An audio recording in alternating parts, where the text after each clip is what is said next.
So, dear colleagues, I'm glad that we gather here today. My name is Valentino, Vranić, and probably we haven't had a chance to meet yet here at the university, but in the next years that will probably happen. It's my honor to introduce to you Professor Neil Harrison from Utah Valley University. He's a pioneer in the area of patterns. He won't talk much about patterns today. Patterns may be, design patterns by Gang of Four, but there's much more to that, and it's a kind of more than 30 years of history. And still, I just came from that conference, and it happened that Neil was here, and I was in the States at 32nd Conference on Pattern Languages of Programs, People, and Practices. But now we are together here, and Neil will deliver a lecture on uncertainty in software development, software architecture. Neil influenced very much the area of organizing people in software development. Together with Jim Coplin, he authored a book on organizational patterns. And you all heard about Scrum. There's a new Scrum book together with one of the fathers of Scrum, Jeff Sutherland. So Neil has also contributed to this book. Also, as I said, he's not going to talk about this topic because he's a professor emeritus, but still very active. So he's opening a new area of research by these are new results, and so you will have a chance to hear to be one of the first. This was presented at one conference you mentioned. No, it isn't yet. Yet to be presented. It's accepted, but it will be presented in January. So to be presented in January, so you're the first to hear these new, fresh results. So I won't talk anymore. So the floor is yours. Thank you. Let's see if does this one work? Can you hear me well? Okay.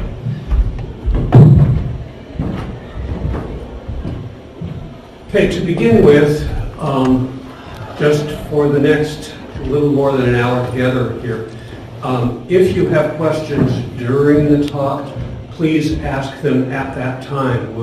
I will be happy to accept questions at any time during this presentation.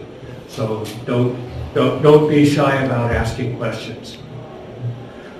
I want to start a little bit here, just laying the big groundwork. The field of computing is one of the most exciting fields in the history of the world, in my opinion. And it's also extremely new. If you think 100 years ago, did we have any electronic computers? No. Computing really, it started a little bit before 1947, but in 1947, some researchers at Bell Laboratories invented the transistor. And I forgot, I've got a picture somewhere of the original transistor. But that kicked off a complete revolution. Well, I'm going to be talking a little bit about that today, but I want to start by asking you a question. Can anybody tell me about the very first computers? Yes? They're like mechanical with some electromagnetic relays. Actually, even before that, that was a good answer, but I want to go back a little bit before that. In the early 1900s, there were a lot of mathematical calculations that had to be done, and they were done by people. And you can see these rooms of people, mainly women, who were sitting and doing mathematical calculations by hand on paper. And they were called computers, because they were computing answers. Well, we don't think about that too much. We usually do think here about these electromechanical computers, as you mentioned. This was what we call the first general purpose computer to be able to solve a large class of problems. It was called the ENIAC. And one thing about these is people came into that saying, I need to do mathematical calculations for physics or for chemistry or for war, for calculating the trajectory of missiles to hit something else. And so these were all mathematical computations that were well defined. But then something happened. Because you could program these computers, you could write programs, people realized that they could be used for other things as well. A big area early on was business calculations. We could use them for keeping track of payroll, keeping track of employment information. And so one of the biggest companies in the world to deal with computing early on was a company called International Business Machines, IBM. It was all about doing things for business. Well, also, people realized that you could use computers for things like communicating data from one point to another. Now, this got really interesting. And I worked for 20 years for Bell Laboratories. This was after the invention of the transistor, but we were all about telephone switching systems. You make a call from one place to another, and we're going to use data to do that. Now that introduced a whole raft, a whole spectrum of interesting things. Because what happens when you send a signal, an electronic signal, across a wire from one point to another point? What can happen? It might not get there looking exactly like it did when it started. You can have delays, so you send it and it takes longer, or you could have the wire gets cut, or maybe there's just an electrical impulse change, and so the bits change. And so what do we do with that? If you haven't learned about it, you may learn about things that were called error-correcting codes. Things to calculate where the error was and fix it. The point is, we had to recognize that things were different. There's variation, there's uncertainty in the way it comes. And then systems got into, computing also got into control systems. I want to come back to data communications in just a moment. Control systems. You have computers inside of airplanes that can fly airplanes, right? And they are controlling that. And they can come up with many different levels of uncertainty. So here's a story to talk about that. In 1969, before probably all of you were born, I was a young child, but we landed a person on the moon for the first time. And the lunar module, this spaceship that was coming down, was controlled by a computer. And it was controlling the rate of descent, the rockets firing so that it didn't come down too fast, so that it was also even, so if it was tilted, it would fire this so it would come up. So far, so good? Well, something happened as it was coming down. The computer crashed. And the final phase of the landing was done manually by the commander of the lunar module. Okay, why did it crash? You can read about this. Well, it was getting information from radars. You know how radars work. They are detecting objects that are a long distance away. As the lunar module was coming down, the radars detected, all of a sudden they went from long distance to short distance. Oh, there's the surface of the moon really close. It sent a signal back saying, really, really close, and the computer said, that is out of range. That's an error. It can't be. And so what did the computer do? It had to do something, and so it very carefully shut itself down on purpose. So it was dealing with some different levels of uncertainty. Now, let's move forward to today. We've all heard about artificial intelligence and how it's going to change the world and save the world, right? Well, what problems are artificial intelligence solving? Some problems where we don't even know exactly what inputs or what outputs to expect. We don't even understand the problem well. So, let's summarize 70 years of history here. The original problems that were solved by computers were mathematical problems, and they were precisely defined. They were precisely specified. And the answers, although we didn't know exactly what the number would be, we knew we were going to get a number. So we had precise expectations about the numbers. And there are algorithms to calculate those, and we implemented those, and the algorithms were precisely specified.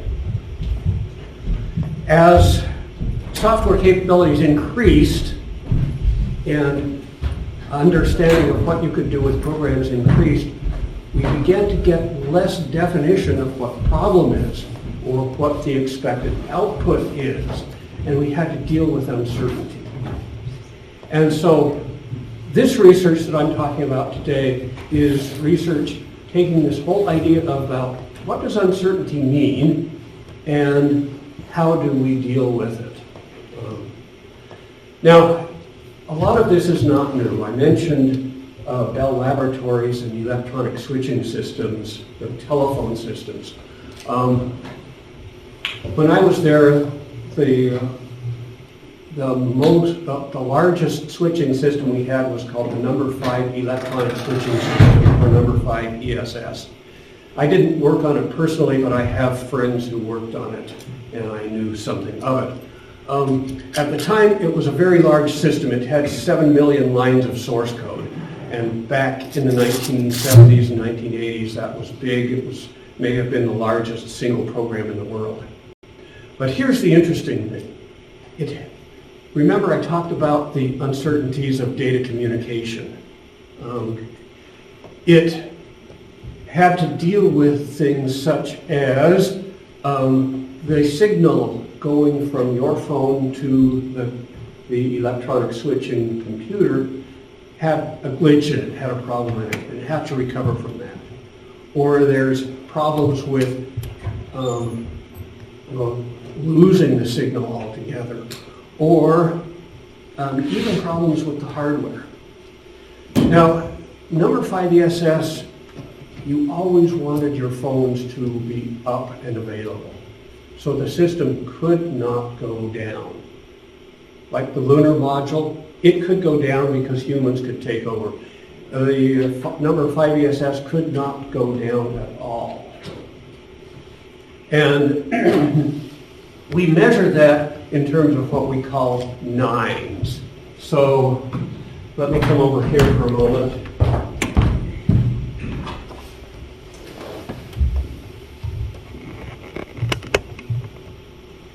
if you have a system that is up and usable 99% of the time, is that good?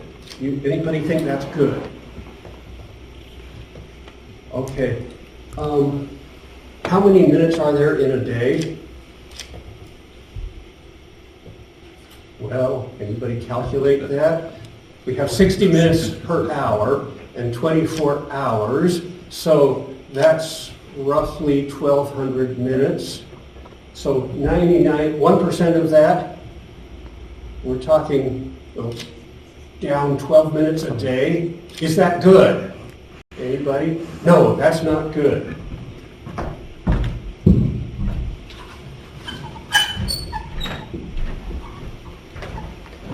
That's 10 times better, right? Is that good?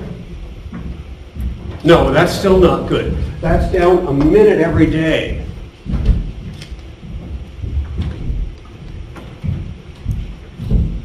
How about that? We're still not there. That's 5 seconds per day.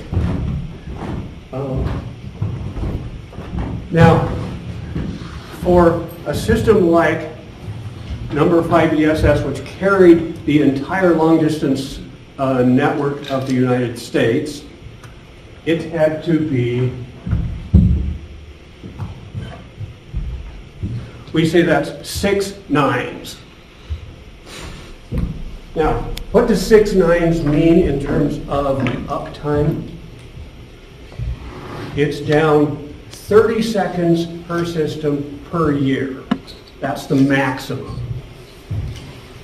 That's 6 nines. And that's down for any reason at all, like you have to upgrade the system, that time counts against you. So, that is really, really hard to do. You have to look for anything, like even hardware errors or things like that. Well, I mentioned that number 5 ESS had 7 million lines of code. How much of that was devoted to detecting and correcting errors? About half of it. So half of it was just dealing with errors because of the uncertainty. Okay, now that is uncertainty, and so in 2010, David Garland, who is well known in software architecture, said that uncertainty should be a first-class concern. It should be something we are worried about. He was right, but incomplete on 2 things. Number 1, he was late because we had been doing that in number 5 ESS and all our switching systems for many years. But here's the piece, and this is where my research has been taking off here, is that he only got half of the uncertainty picture with that. And so we have to investigate in depth the nature of uncertainty. Now, I'll talk in just a moment about the half he missed. And that's what we're going to spend most of the rest of the morning on, is talking about that half. But to do so, I want to give you a little bit more history. And I'm guessing most of you may not have heard about this.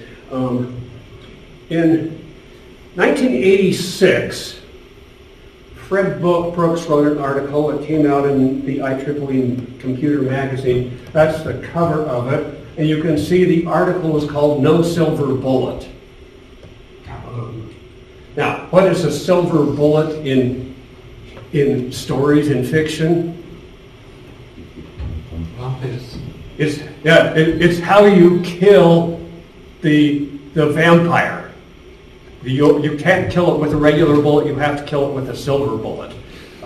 So that was the name of it. And what he said was, he was talking about complexity.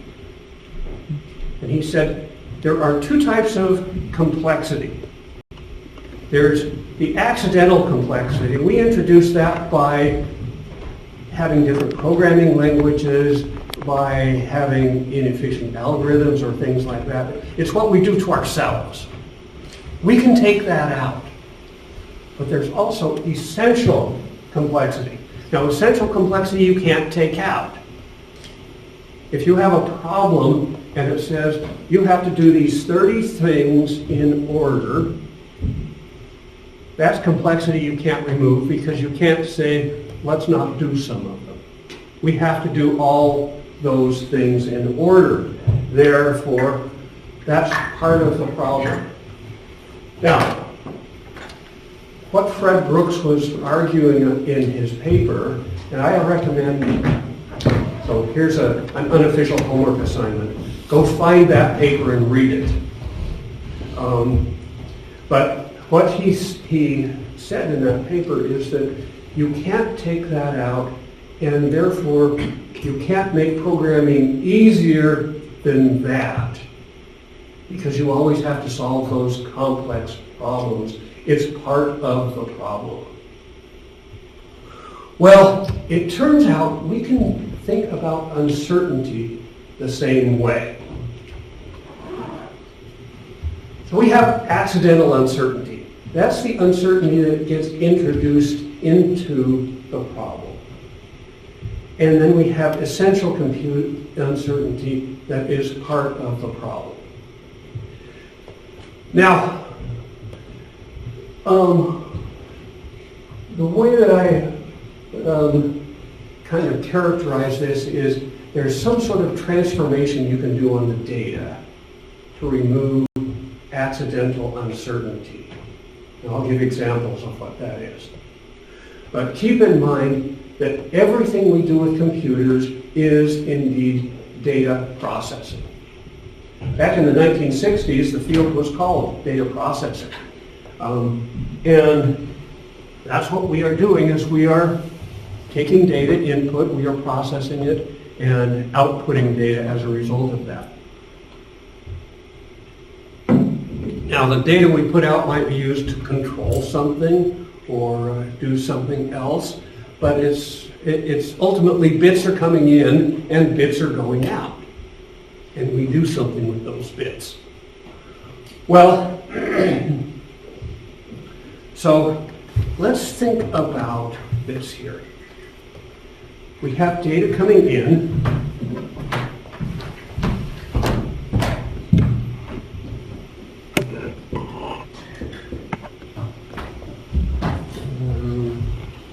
Which one works?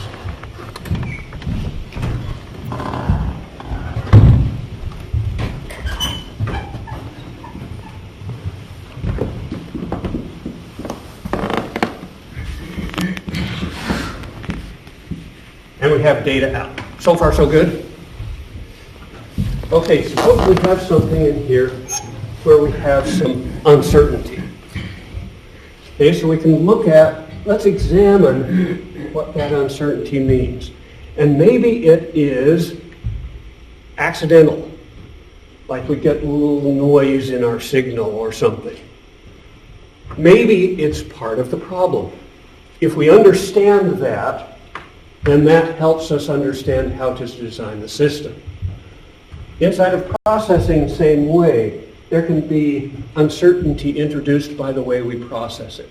Now that's a little harder to get our arms around conceptually, and it's not quite as important as this one here. And then output. There can be uncertainty of the output. And so the output uncertainty can be essential accidental. The transformation is generally can be essential or accidental as well. Let's have some examples on this here. So let's start with input. So you're receiving a signal and something happens to the signal. So you're not sure if it's right or not. That's accidental uncertainty. Now what I said before is there must be a transformation to be able to remove it. And we have transformations on that. We have error correcting codes, we do things like retransmit. Those things are all bundled up in the communication protocols that we've designed, like TCP and IP, where they are going to detect that there was some sort of error, so there's the uncertainty, we figure it out, and then remove it so you get a clean signal from that. We understand those pretty well. Now, here's another one. How much data do you receive? Let's think a little bit, go back to the 1960s when they were doing processing payroll. That was a big thing with computing. Okay, here's your deck of computer cards that have all the data on it. That's a known set. But you can have uncertainty. If you are compiling a program, what's the input into the compiler? One file, or maybe multiple files. How big is your program? That's an uncertain thing. But that's generally kind of an accidental thing because we can process it in chunks. We can compile one file, we can compile another, and then we can glue them together, for example. So that's generally also accidental. What about users making input errors? Anybody ever made an input error when you're typing into a form? Yeah, show of hands, all of us, right? Okay, yes. So that's something that's been introduced. Can the computer handle it? Yeah, we do things like, yes, repeat that. You typed your password wrong, type it right. So we have ways of handling that. And there are also things having to do with a lot of other things. Now, what about, you've got a system, let's take this, you've got a system that manages tickets to a concert. And so they announce that concert, Taylor Swift is coming. Everybody gets on and tries to buy tickets. Okay, so how many users do you have? It's uncertain, but you can handle that. But what if you've got two people accessing, trying to buy the same seat at the same time? So multiple concurrent accesses. Well, if we handle that right, we can probably handle that as accidental. But there is something in there where more people can come. And so that, all of a sudden, we're reaching into the essential areas there. Now, we'll see more essential input uncertainty later here. I wanted to start with the accidental ones here. Now, let's talk about transformations. So this is the processing of the data. Generally, that processing is accidental because you want a certain output, and how do you get there? Well, there's uncertainty in how you program it, right? But that's something we introduce into the problem. It's not something the problem has in it. And so usually those are things that are accidental. One thing that you can have is you're in the middle of processing and you lose power to your computer. Can that happen? Say yes. Yes. Okay, yes, it can.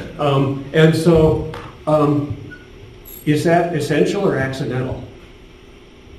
That's accidental because it's not part of the problem itself. And how do we deal with it? We have a backup system here, one that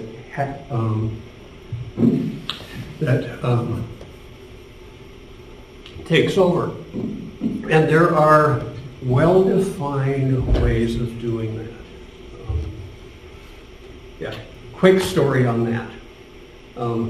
I tend to tell a lot of stories about telephone switching systems because that's what I worked at in Bell Labs for a long time.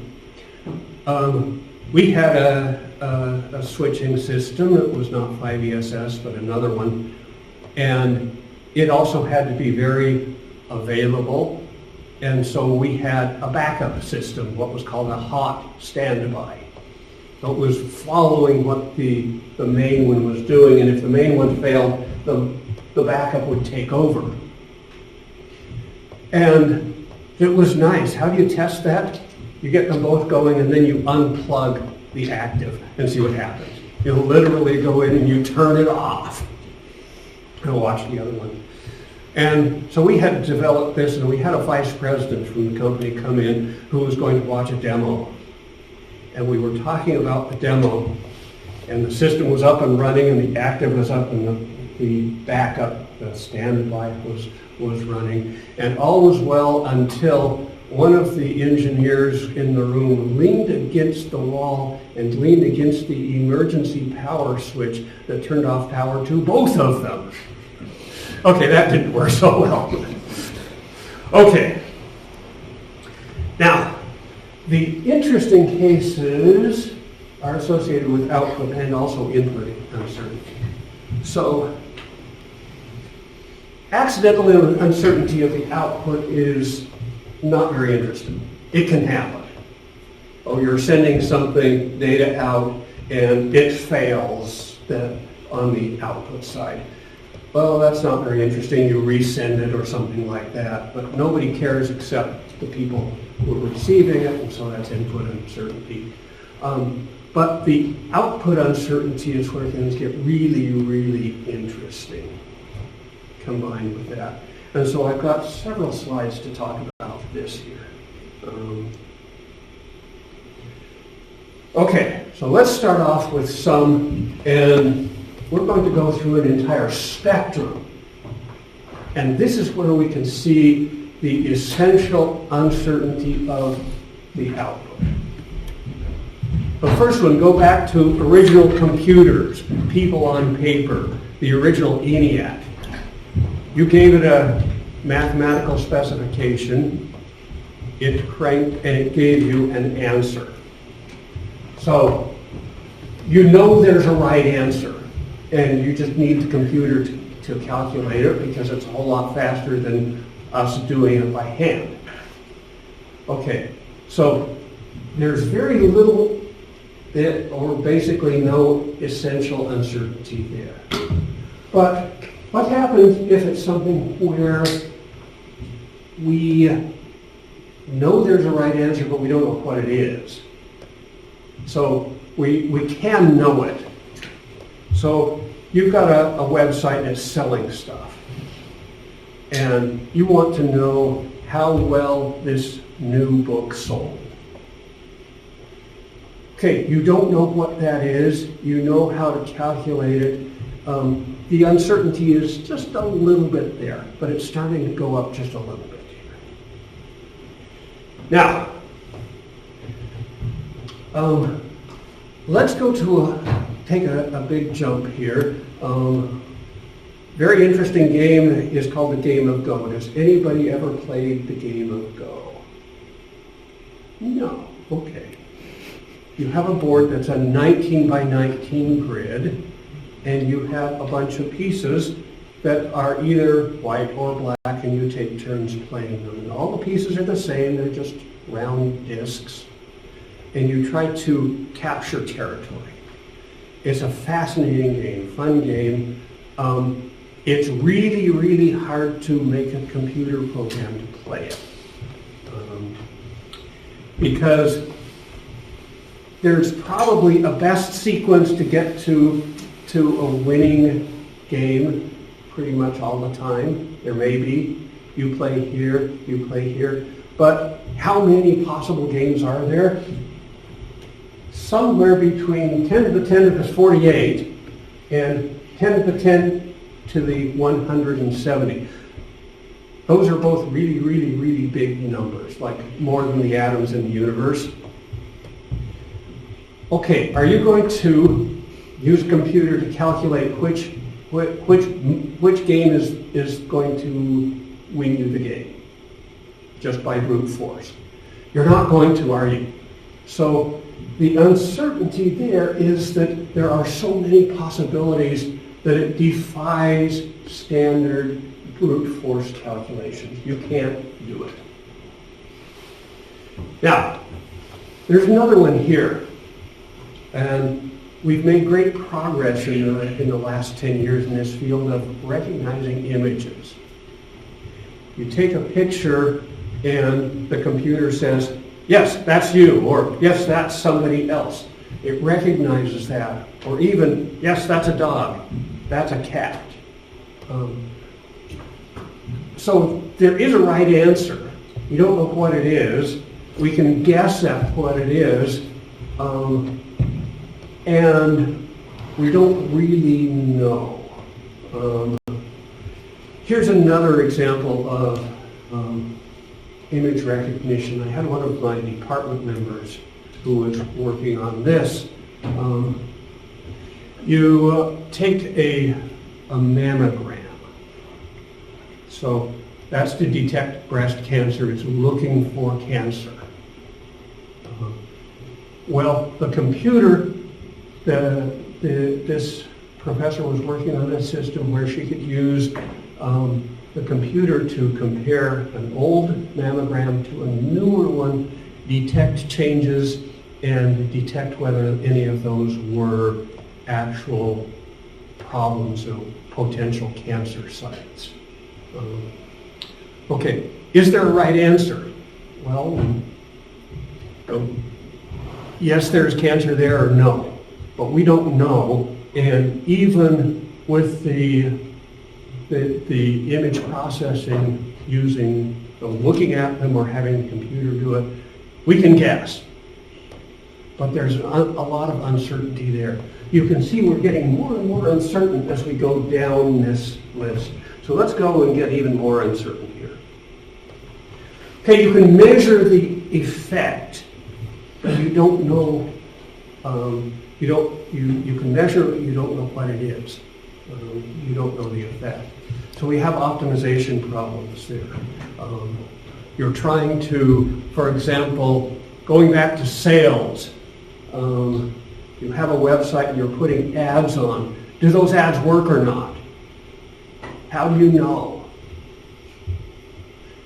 Well, you can measure whether the sale of a particular item went up with those, but was it because of that or was it because of other factors? We don't really know. So we're seeing more and more uncertainty in the problems. Now sometimes the systems are even chaotic, meaning you cannot deterministically predict them. Like the weather. Weather has been shown to be a chaotic system. It just does what it wants. Now, how do we manage that? Well, we come up with models. We take a lot of data and we look at it time and time and time again. And so from that we can make our best guess. We can observe a right or a wrong direction there. How about this? My wife is an English teacher, high school students. Once, in the last few years, some high school students have decided, I'm going to let ChatGPT write my homework assignments for me. Okay. So there's a vague problem. There's no right answer. By the way, my wife could always read those and detect them. So, and sometimes we have problems, but we don't even know what the problem is. We're looking at the data and trying to deduce from the data, can we learn some things from it? That's grounded theory. Okay, so thought question. It's your turn to talk for just a moment here. Give your opinion. We're having systems where you can tell it to write code. Hopefully you're not using that in your homework assignments. Anybody using that in your homework assignments? Don't admit it, right? Okay, hopefully you're not. How would you characterize that in terms of the uncertainty in it? Is there uncertainty in it? Yes. Absolutely. Yes. Now, it's chaotic. It's chaotic. Valentino. It's chaotic. It can be chaotic. It really depends on the nature of the software being written. If you say, write me a program that takes two numbers, inputs them, and returns the average of the two numbers. That's well specified. You don't have much uncertainty in that. But if you ask it to write something and say, I'm going to input a bunch of numbers and you tell me which one is the best one. Okay, what does that mean? We have no idea. So there can be a great deal of uncertainty in that. So part of it depends on, can you precisely specify what the software is going to do? Now, if you can't, how in the world are you going to test your software? You can't verify that it's going to work anyway. Okay, how are we doing so far?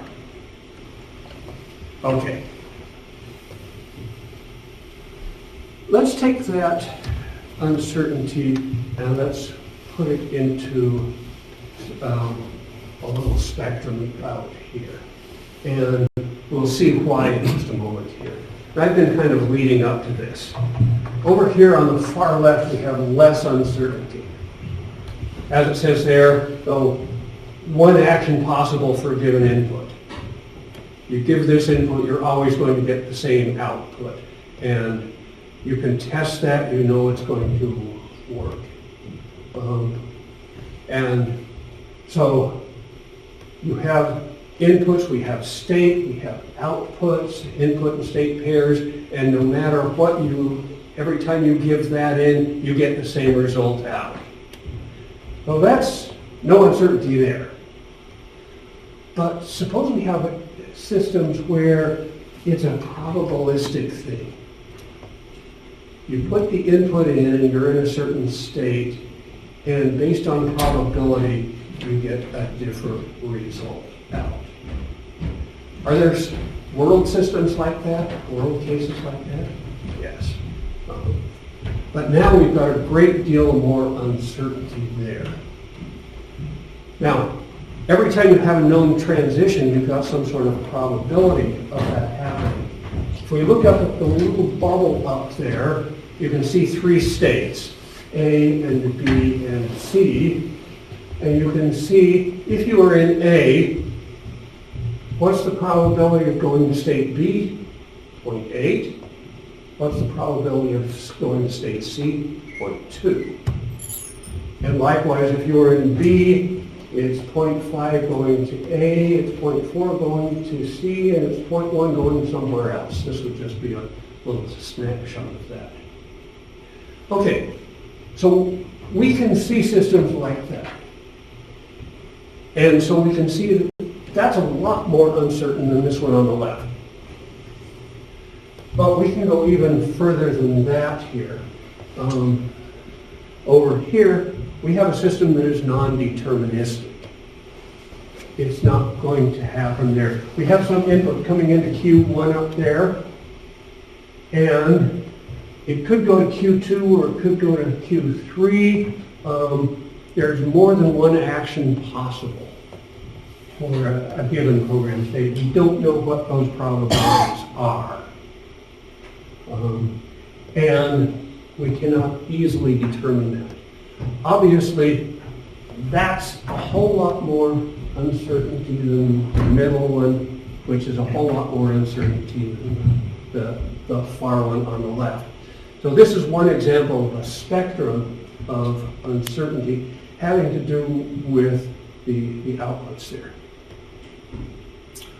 Okay, now,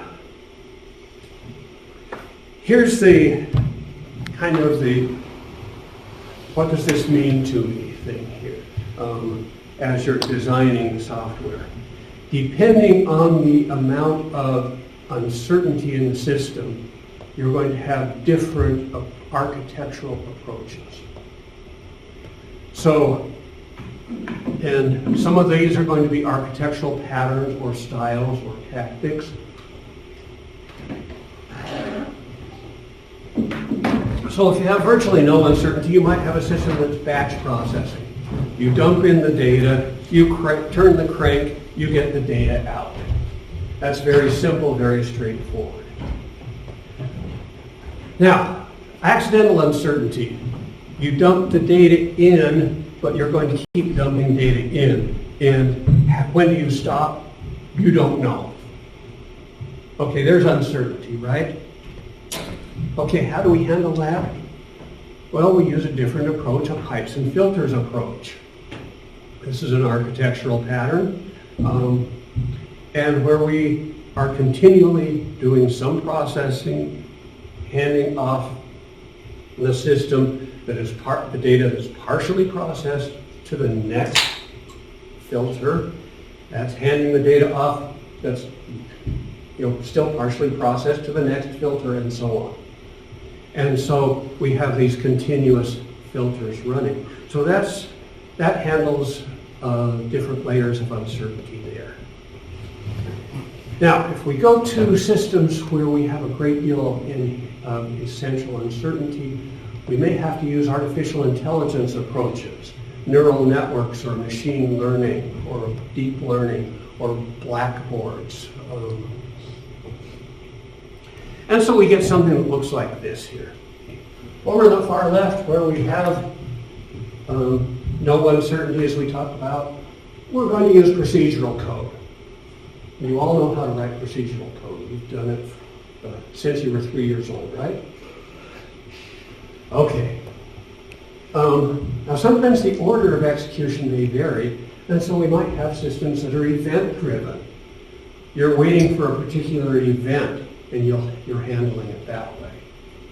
Or you've got a rules engine where you can write through some features and you write rules, but the order of the execution is uncertain. And we might decide to change the rules over time. So we're moving to more uncertainty, and now we have a lot of data, and we cannot write rules for it. It's too uncertain. So what do we do on that? Is we're going to look for patterns in the data. We're using neural networks as the vehicle for doing that. The neural networks are probability-based, but they give us an idea of finding the patterns in the data. Well, these are not the software patterns that I talked about. These are the patterns that the world thinks about patterns. How does the data look, and look at it that way. Okay. Now, this next part here is, you probably won't use it too much until you get out of college and get into your real job, because what happens in college is your professors give you problems and they take all the uncertainty out of it because you're learning how to program.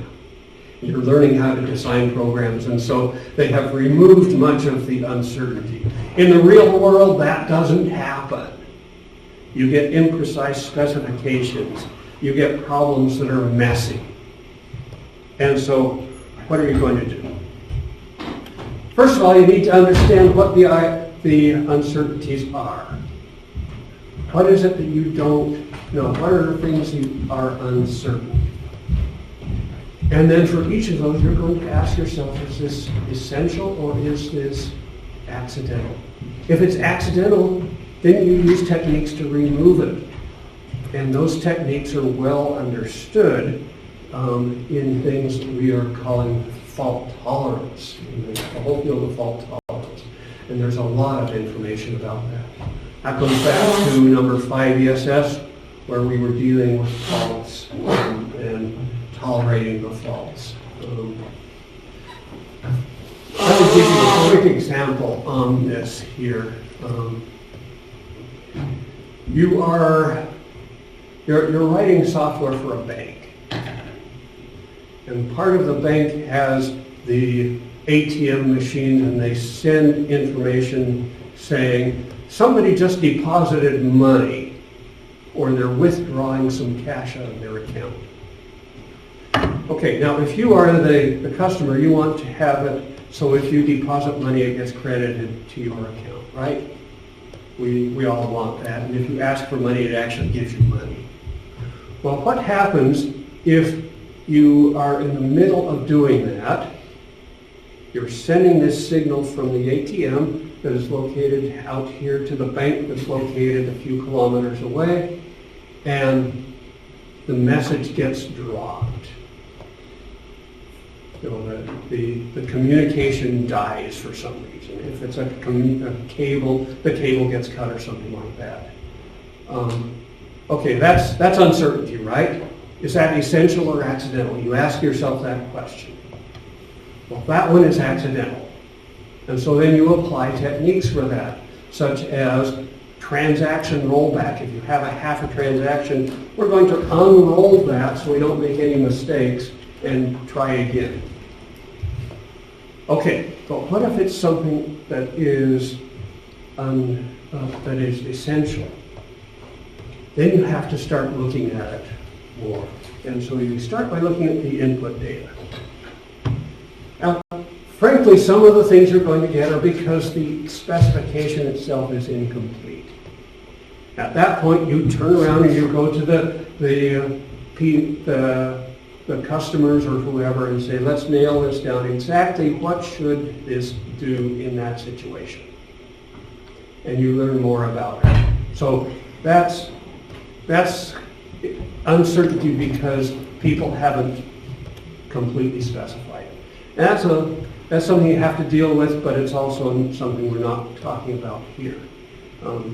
Is it something that is variability in the data itself? If so, you might be able to move that into the area of accidental and deal with it separately. So again, a transformation on the data to give you data that is not uncertain.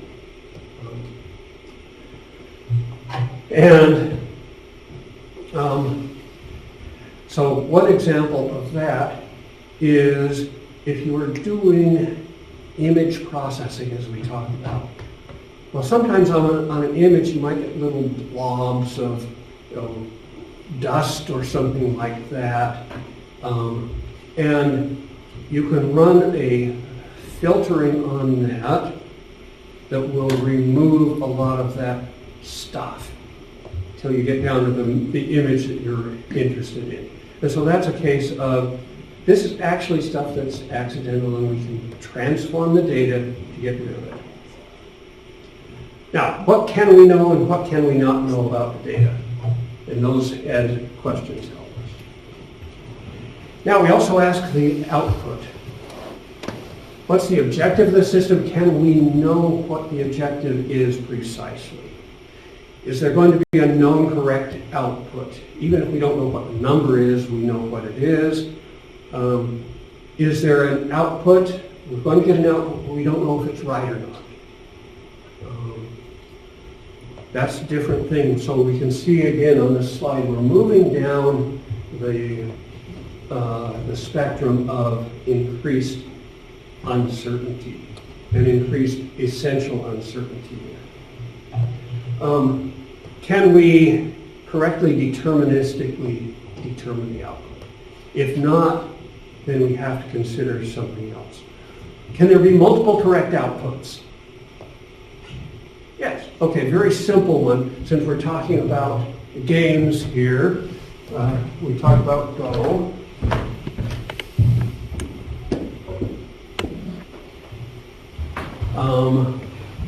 So you go first, and you're going to play there. I go second and go there.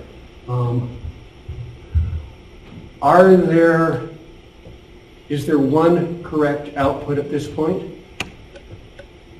No, there's more than one, isn't there? There's more than one way to win this at this point. So we can, just because there's more than one doesn't mean that we have to use artificial intelligence or something like that. But it does indicate an increase in the uncertainty of the problem. Now, if there are more than one, there might be one that's a little better. Think about that. Is the relationship between the input and the output deterministic? In the tic-tac-toe game, of course it is. But in some others, it may not be. If it is deterministic, is it tractable? Can we solve it? Think about the Go game with the great number of possibilities there. We're not going to solve that deterministically because it is not.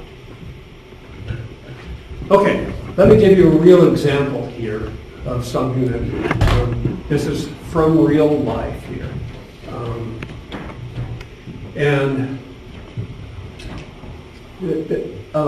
All of you have seen helicopters fly. You ever asked yourself why they fly? Why they don't fall out of the sky? They're really a marvel of engineering.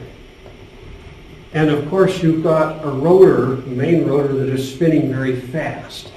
What happens if something is spinning very, very fast, no matter what it is? There's a possibility of some vibration in it, a little bit of oscillation. What happens if you get vibration? Any ideas what might happen? Things can fall apart. Like. Okay, it can fall apart, yes. Yeah, being a little bit less fatalistic, it can cause greater wear. Mm-hmm. Yes, but in extreme cases, yes, you could actually have the system catastrophically fail. At the very least, it decreases the amount of power you get from it. If the blades are not spinning just right, if they're wobbling just a little bit, you're not going to get the same amount of lift. Now, the helicopter will not work as well. So that's the situation there.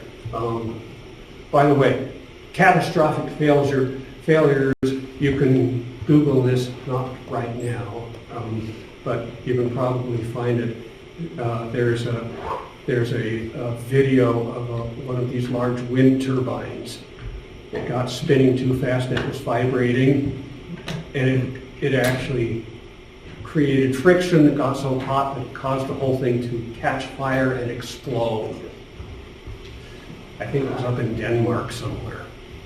So that's the situation here. Now, the helicopters are flying, and the problem is that the main rotor is a complex system here. So here's a picture of a typical system here. You can see you've got the drive shaft, so that's spinning, and then you've got, in this case, 2 blades. A lot of them have 4. There are some that even have 5 or 6. And you can see, among other things, the blades can actually be moved up and down a little bit, or there's a pitch link that can cause the blade to rotate back and forth this way. And then you don't see it on this here, but on the blades themselves, on the trailing edge of the blades, you can actually bend the blade a little bit up or down. Like on the trailing edge of an airplane wing, they have flaps that move up and down. You can actually do that with the helicopters. So you've got several different points of adjustment, and they all interact. Okay, that's a problem. And so let's take our process here. Do we know, can we precisely specify the input? Yes, because we can know exactly what changes we are going to make. We're going to adjust the pitch link, for example. So we can specify that exactly. And we can see that if we make an adjustment, we can measure the vibration. You can actually measure the vibration. And it's in a unit called inches per second. And you can also measure the angle of the vibration. So if it's vibrating like this, is it vibrating this way, or is it vibrating that way, for example? So you can measure that angle of vibration as well as the magnitude of it. And you can measure that precisely. So the inputs are great, but where's the problem? What's the result of making a combination of those changes? And that's where things went off, where it got difficult. And so what happened now? Here's the story of what happened here. There are large helicopter companies, mostly in the United States, and they sell a large number of the helicopters to the military, to the Army. And the Army was having trouble with the helicopters getting out of balance. So there was too much vibration. If you have too much vibration, they will not fly the helicopters because it's not safe. And so they were making changes, and it wasn't working very well. And so the major helicopter companies actually said, well, this problem is so uncertain, what we're going to do is we are going to apply a neural network to it. We're going to get data from thousands of helicopters and then feed it in, create this neural network, and then we are going to find a path through that neural network based on our current measurements that we think will give us the best results. It didn't work because there were actually three major issues. Issue number one is there in green there, is they were not taking fully into account the history. So you make a change, and then what happens, and then based on the change you made and the result of that, you can calculate a new result. They were not doing that really well. But here's the real problem here, is the bottom green one there. It's a little hard to see, sorry about that. Every helicopter wears differently. Every helicopter is unique. They combine all the results of all of the helicopters. What do you get? You get kind of an average of something that's not very good. And it turns out analyzing the system, and then here's the thing they really missed. This was done by a colleague of mine who worked for the Army for many years, balancing helicopters.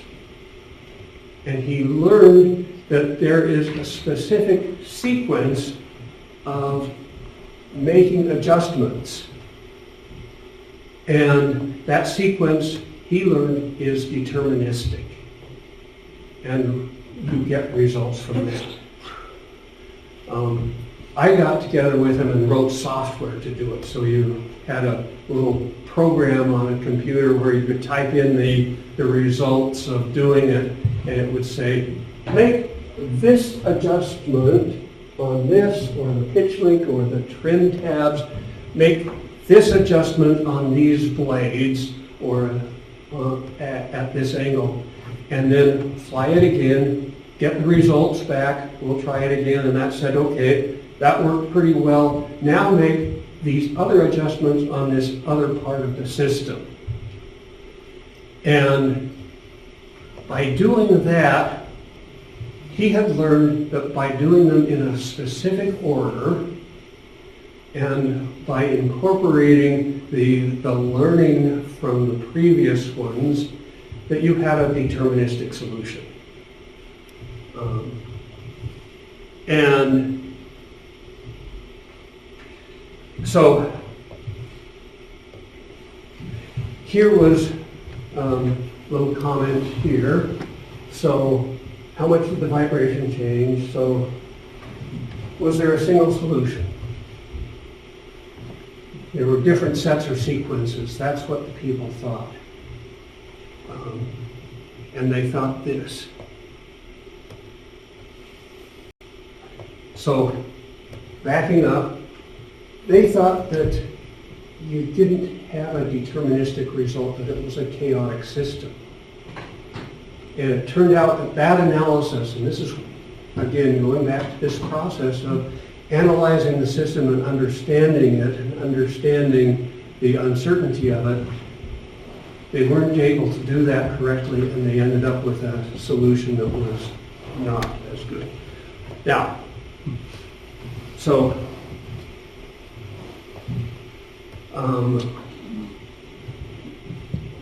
let's see.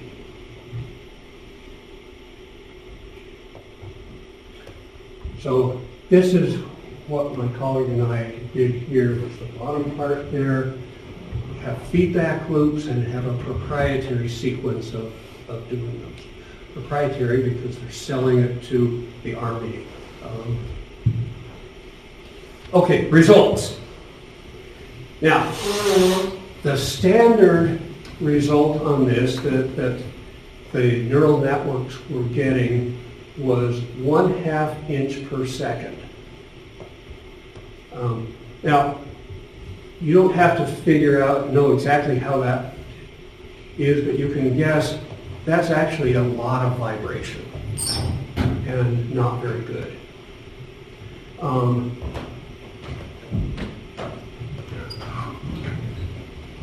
By analyzing the system and understanding the uncertainty that it was not a chaotic system, these are the results from my colleague. It was a factor of 10 better. This system that he has now can balance a helicopter reliably, almost all the time, to 0.05 inches per second. That's really, really smooth. Now, some other things about it that are interesting here is, I thought I had this on a slide. It can also detect whether or not the helicopter blades need to be replaced. It says, okay, I can detect that I can't balance this, therefore there must be a physical hardware problem with one of the blades. Replace this particular blade with a new one because maybe the blade is a little bit deformed or something like that and it won't balance. It can detect those. So, let's see, we've got about 15 minutes left. Any questions at this point? So I can do another example here, a little shorter example.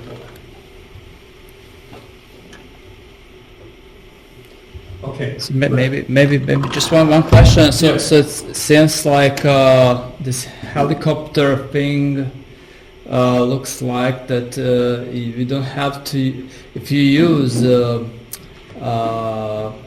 things for treating essential complexity, then those techniques are not actually needed, so you can make things worse. Right. Yes. Yes. It's very interesting. To put it in another word here, and this is what we saw, is they were using techniques that dealt with high levels of essential uncertainty on a problem that did not have that. And because of that, they made the system, they actually did make it worse. Yes. So that's kind of one of the key points about this research is understand the essential uncertainty of the system and the nature of that uncertainty so that it will direct you to the proper solution rather than just picking any solution or picking a solution because it's in vogue. Now, this is timely at this time because what's the big hype around computing right now? Artificial intelligence, right? And we're going to apply artificial intelligence to anything. Well, what if it's not the best thing to apply it for? You may not end up with a solution that is the best either because it is expecting more uncertainty than what you actually have, and you can get a better solution. So one short, condensing part of this talk into one line is artificial intelligence is not the answer to everything. Now, let's go through one example quickly here. This is a more hypothetical one here. Imagine you are, let's see, yes, okay. You want to open up Amazon. You're building Amazon.com from the ground up. Okay, we're selling books, right? Somebody comes in and they look through the catalog of books and they buy books. Not very much uncertainty there, is there? What kind of uncertainty do we have? How many books are you going to buy? Things like that. Maybe some accidental uncertainty about just the fact that we're communicating online. But the essential uncertainty is pretty minimal at this point here. So far, so good? Okay, we can program that up deterministically with regular programming and we're fine. Okay, we want to make more money. We recognize that people, if they're buying this book, there might be other books that they might be interested in, so let's give them some suggestions. And we've seen that down at the bottom of Amazon. I'm buying this book, and you have this other thing that says, have you considered this book or this book or this book or this book? Okay. Now, is this an essential uncertainty? Now it is, because what books are they? So we've increased the uncertainty a little bit here. We can't know what the output is beforehand, and there's not one single right answer, is there? Can we measure the result of it? Probably yes. Yeah. We can see, you bought this book, and I suggested these other 3 books. You bought one of them. So we can measure that. We can measure the effect of it. Is it the right answer? Well, not necessarily, because what if I'd given you these other books, you might have bought 2 of them instead. So we're getting into this area of there's essential uncertainty. The direction we can measure, yes, they're buying more books or they're not. So it's more probabilistic at this point. So we've moved out of determinism to probabilistic at this point here.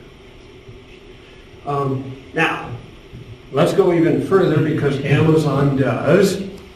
They're going to start looking at your browsing history.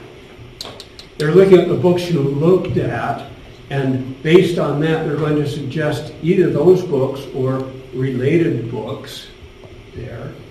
And they're going to give you ads that are based on that. And so now the problem is less well defined. And we see that it's not as good, is it? So I came to Slovakia here, and I'm browsing, and now I'm getting ads in Slovakian. That's not ideal for the user or the vendors, because I'm not very likely to buy things based on Slovakian words. So they've got some improvement to do on that, but it indicates the problem is less well defined. We may want to move to different topics, such as machine learning, to try to learn more things. But moving here, so again, this is a very quick example. It's showing a great deal more of uncertainty, and so now we're moving into the area of the artificial intelligence spectrum of systems. Now, there are some other things in here that I haven't mentioned that we're still exploring,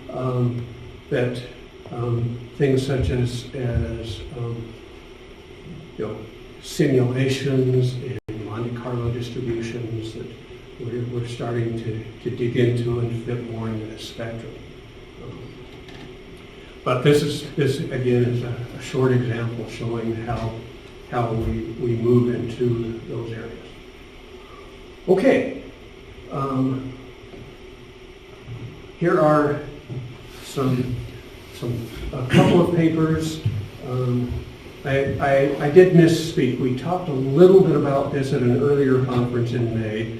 The main work is going to be this one up at the top that is going to be in January in 2026. So the bottom one was starting on that. That one has been published. The next one will be published in the near future. Okay.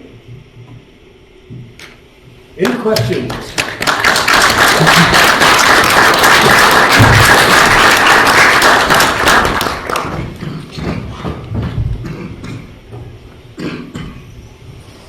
So if you have any questions, so can you use mic to get to, or you can speak up. It's okay if they don't Okay. have questions.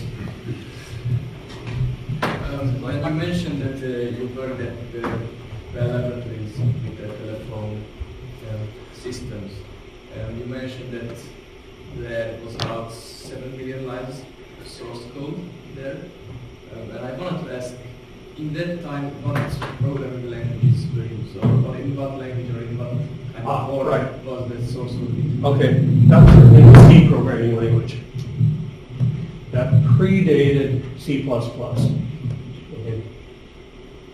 C++ was developed at Bell Labs a few years later. So Anything else? any other questions on uncertainty? Software development. I wanted to mention actually my former PhD student Victor Matovic, who is here with us, and former in terms that now he is a doctor. Well, he helped also with, and he contributed to that paper slightly to us, but it was mainly Victor's work on uncertainty with how those patterns that I mentioned, like patterns in software development, patterns are like pieces of knowledge to use to build things. That's one way of seeing them.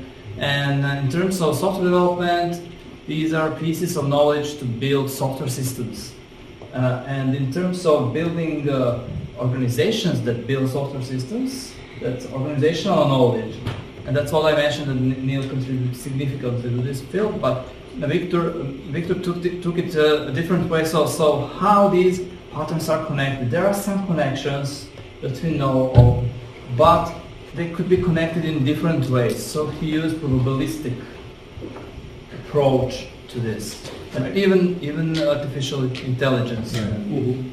And the results so far seem to be promising, not like with helicopters, but we did not test them that much, so to see whether organization will fall apart with this. What do you think about that? They'll be harder to test.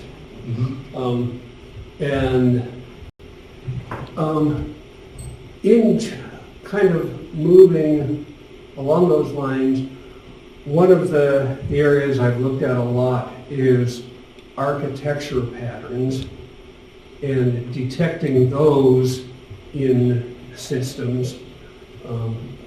And I'm working with a PhD student who's doing that using artificial intelligence because there's a great deal of uncertainty in those. I think the work that Victor did together with us also, where we're dealing with the way organizations interact, there's a tremendous amount of uncertainty inherent in that. It's just part of the problem. And so you, to really understand it deeply, you have to move beyond the simple programming and into more of the advanced artificial intelligence approaches. Exactly. Thank you. So we actually have a paper on that. So I'll provide some references to this lecture if anyone would be interested. So any more questions? I would maybe like to ask. So coming back maybe to your wonderful example with the helicopters, I'd like to ask, I don't know if you or your colleague had any prior experience maybe working with helicopters, but I think it's as safe to assume you were not. Okay, that's an important question. My colleague had like 30 years working with helicopters. Okay, then I'm completely And wrong. if he hadn't had that, we wouldn't have been able to begin. Yeah, that was the question I was going And that's to ask. that's a key point, is to understand the uncertainties, you have to do a very deep dive into the domain. And that takes discipline. We'd rather just run out and write the code. But understanding that domain in depth is important to make this all work. Was that your question? Yeah, that was pretty much it, yeah. Yeah. But also maybe one more question. Sure. Approaching this kind of problem where it turns out to be deterministic, how do you know that you actually solved it entirely? Because if you, I would assume that if you don't solve that deterministic problem entirely, then you still have some probability in the solution itself. That's an interesting question. So the way I would characterize that is that we got a solution that would go to a very good point, so it's a little bit of an optimization problem, but we could do it deterministically. Is there another approach that might have got even better? Maybe. But we got really, really, really good. And so, and the way we knew it was by lots of experience. So looking at it beforehand, it was one of those things you didn't know, but through a lot of experience, we were able to do it. And one of the colleagues on this, another colleague, one of the co-authors, wondered, just this last weekend, he sent me an email and said, well, couldn't we just use simulations to simulate this and then by that determine what the best solution is? And I said, yes, but the problem is that to run the simulation, you have to know what the results are, and that was the problem, was not knowing what the results were. And the only way to get the results was to make the adjustment, fly the helicopter. This takes a while, and it's very expensive, of course. So it was a matter of years of experience. Thank you for your answer. Thank you for your question. Any other questions? Okay, I have in mind something that we will talk afterwards. So I don't want to keep you here anymore, and I'm not certain about those questions. There's such an uncertainty. So that's the name of the game. So I'm not gonna mess around here. Okay. So thank you very much for sharing your new results. Us coming directly from Utah Valley University. So Neil is here, like touring around Slovakia and other nearby countries. So we were lucky to have him here, and lucky to have you here to attend the lectures. And special thanks to the Dean of the Faculty of Informatics for having for organizing this event, because actually I was just coming from the United States, from the conference, and for accepting this to be here at Pan-European University here in Bratislava. Okay, thank you once more, Neil. Thank you all. Thank you for your kind attention.